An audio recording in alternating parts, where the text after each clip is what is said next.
রবিবারে এই কাজ করতে পারলেই এক চুটকিতে সব সমস্যার সমাধান হয়ে যাবে। জীবনে বিভিন্ন সমস্যা সবসময় লেগে থাকে, সবসময় পেছনে শত্রু লেগে থাকে, কোনো কাজে উন্নতি করলেই শত্রুদের হিংসা লেগে যায়, জীবনে উন্নতি হচ্ছে না। তাহলে এই নিয়মটি করো রবিবারের দিনে। মাথায় রাখবে, শনিদেব যদি কারো উপর কুদৃষ্টি ফেলে তাহলে সেই কুদৃষ্টির কারণে জীবন বরবাদ হয়ে যায়। আর শনিদেবের পিতা হলো সূর্যদেব। তাই সূর্যদেবকে যদি তুমি সন্তুষ্ট করতে পারো তাহলে শনিদেব তোমাকে কখনোই কোনো ক্ষতি করবে না, তোমার উপর কুদৃষ্টিও ফেলবে না। তাই তোমাকে সূর্যদেবকে সন্তুষ্ট রাখতে হবে, তাহলে তুমি সব সমস্যাকে হার মানিয়ে তুমি জয় হতে পারবে।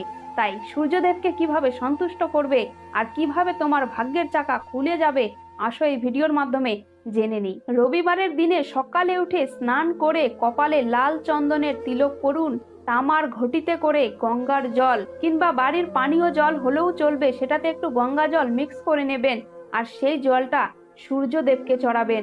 দেখবেন আপনাদের জীবনের সব সমস্যা চুটকিতেই সমাধান হয়ে যাবে। কারণ সূর্যদেব যদি একবার সন্তুষ্ট হয়ে যায় তাহলে আপনাদের আর কোনো গ্রহ দোষ থাকবে না, সমস্ত গ্রহ দোষ কেটে যাবে। আর গ্রহ দোষ যদি মানুষের না থাকে তাহলে তাদের কোনো কাজে আর আটকায় না, সব কাজেই জয় হয়।